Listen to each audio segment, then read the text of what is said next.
Netflix is the largest subscription video on-demand streaming service, and the company has more than 213 million paying subscribers worldwide, with 74 million subscribers in the US and Canada alone. In 2020, Netflix reported an annual revenue of $25 billion.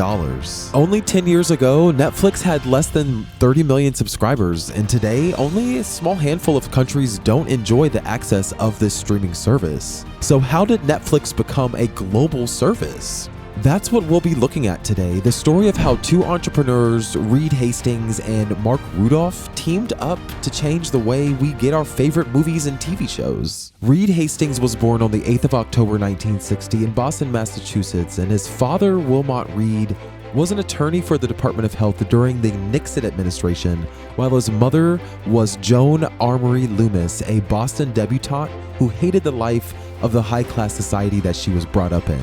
Reed Hastings received his early education at Buckingham Brown and Nichols School in Cambridge, Massachusetts. He took a gap year before entering college, and he used the gap year to sell vacuum cleaners from door to door. While in college, Reed Hastings joined the Marine Corps, where he spent many of his college summers training the platoon leaders class. He never finished his training and wasn't commissioned to the Marine Corps. Rather, he chose to serve in the Peace Corps out of passion for a combination of service and adventure. He then graduated from Bowdoin College with a Bachelor of Arts degree in mathematics. He described his time at the college as beautiful and engaging.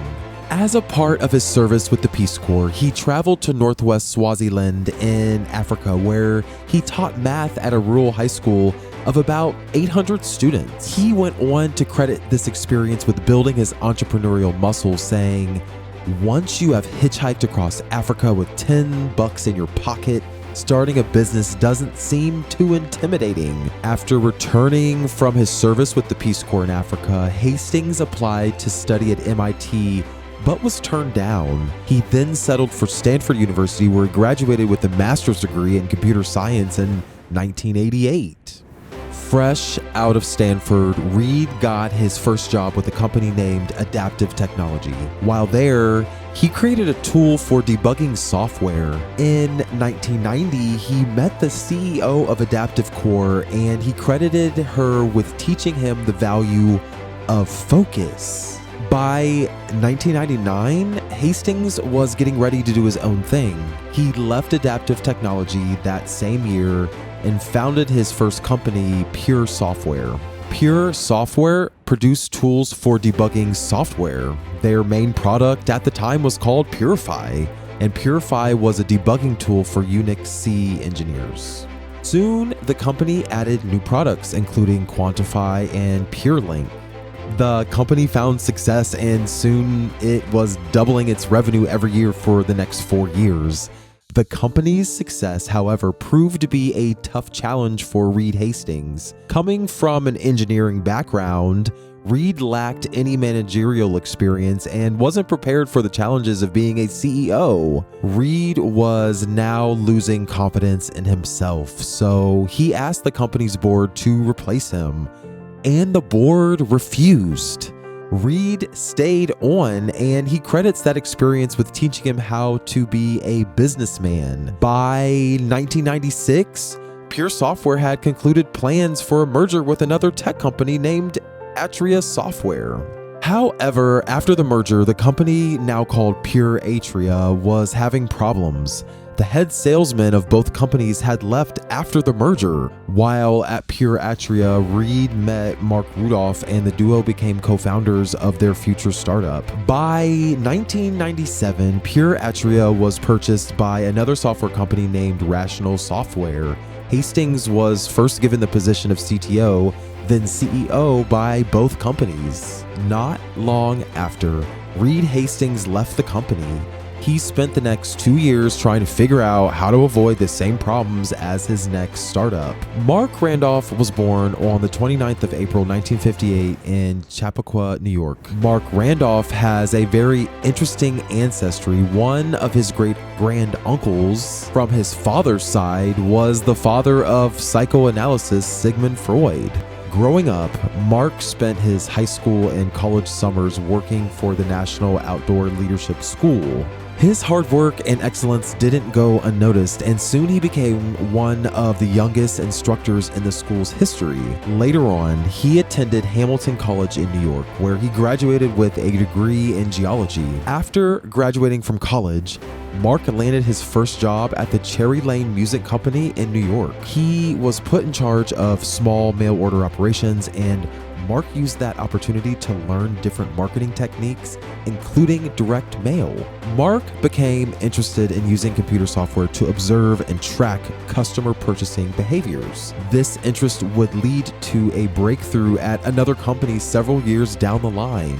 In 1984, Mark helped launch the US version of MacUser magazine, where he further developed his theories about using direct mail to influence and retain customers. A year later, Mark Randolph also co-founded 2 mail order firms. In that time, Mark made the crucial connection between overnight delivery and improved customer retention. In 1988, Mark joined the software giant Borland, where he oversaw direct-to-consumer marketing operations. 7 years later, he left Borland. He then moved to Visioneer, where he headed their marketing team. He then became a member of the founding team of a software startup named Integrity QA, which produced automated software testing products. Towards the end of 1996, a company named Pure Atria bought Mark's startup. Pure Atria's CEO at the time, Reed Hastings, employed Mark Randolph as vice president of corporate marketing for the entire Pure Atria. Later that same year, when the plans for the merger between Rational Software and Pure Atria were being finalized, Hastings and Randolph would travel together between their homes in Santa Cruz and Silicon Valley. While on these trips, the duo would discuss plans for their next startup. It was the late 90s, and it was the height of e-commerce. Mark Randolph was inspired by Amazon's model of business. He had just heard that DVDs were being tested in several markets across the US, and he wanted to see if he could sell DVDs online. To test this idea, the duo tried to get a DVD, but they couldn't find one, so they went to a store and bought a music CD. They then bought a greeting card, put the CD in an envelope, and mailed it to Reed's house. The mail arrived the next day. For them, that was the aha moment. On April 14th, 1998, Netflix was launched in an office park in Scotts Valley. At the start, Netflix offered flat-rate movie rental to customers in the US. The company combined the new technologies of DVDs and a website where the users could order them. The very first investors in Netflix were Hastings, Randolph's mother, and fellow Integrity QA founder Stephen Kahn. At the time, Hastings was attending graduate school at Stanford University, so Randolph acted as CEO of Netflix for the first year. Randolph also came up with the name, designed the initial user interface, and all of the branding. Randolph, after many years in marketing, had become a genius. He designed the Netflix user interface to serve as both an online catalog of movies and also a market research platform, which he used to test different versions so that he could perfect the user interface. Using the data gotten from many tests Mark conducted, the team designed a winning business model for Netflix, a subscription-based service without late fees and due dates, plus unlimited content, and a queue that gave users the freedom to select the exact order in which they wanted those DVDs to be delivered to them.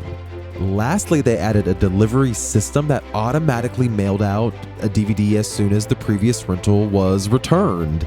And by 1999, Mark handed over the post of CEO to Hastings and turned to face product development. By 2000, the dot-com bubble had hit and Netflix was suffering losses. In a bid to cut their losses, Hastings and Randolph offered Netflix to Blockbuster LLC for $50 million. The CEO of Blockbuster turned down the offer, telling the duo that the dot-com hysteria is completely overblown. A year later, Netflix was growing rapidly. However, the company was still suffering the effects of the dot-com bubble and the 9/11 attacks. This caused the company to let go of 1/3 of its entire workforce and hold off plans for an IPO. The demand for DVD players skyrocketed during the holidays of late 2001, and that increased the sales for Netflix. On May 29, 2002, the company went public, selling about 5.5 million shares of their stock at $15 per stock. The next year was an even better year for Netflix as they recorded their first profit. The company earned a total of $272 million in revenue and $6.5 million in profit. The only sad news the company received in 2003 was that Randolph was leaving the company. When explaining his decision to leave, Mark said, "I prefer the startup stage in the beginning. It's very much triage. If there are 100 things broken and you need the skill to pick up 3 things you've got to fix, I'm really good at that. I'm not good at the other 97. A year later, the profit tripled to $49 million and the revenues doubled to $500 million. By 2005, Netflix was shipping out at least 1 million DVDs per day. 2 years later, the company introduced video on demand via the internet. By this time, Netflix's popularity had spread across the world. The next decade saw Netflix sign several deals worth billions of dollars with studios like Paramount, Lionsgate, and Metro-Goldwyn-Mayer. In 2011, Netflix began purchasing original content for its library. A year later, the company began expanding into Europe.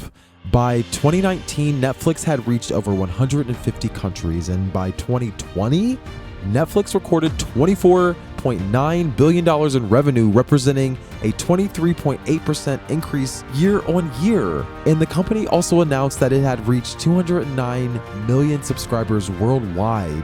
Today, Reed Hastings remains the head of the company, while Mark Randolph has become a keynote speaker focusing on issues like entrepreneurship, leadership, and innovation. He spends his time traveling the world and giving lessons about entrepreneurship.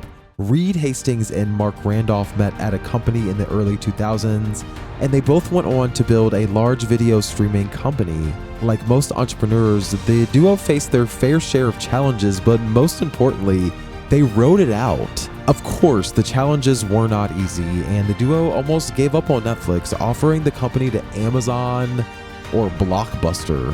When asked about the hardships entrepreneurs are sure to face, Hastings had to say this: "Most entrepreneurial ideas will sound crazy, stupid, and uneconomic, and they'll turn out to be right. The road to success is often filled with failure." When asked how to deal with these failures, they responded, "With failures, you learn one of 99 things to avoid, so they are not that useful. I think it is more useful to learn from others' failures." For more inspiring stories and advice from today's most successful leaders, don't forget to subscribe to our channel.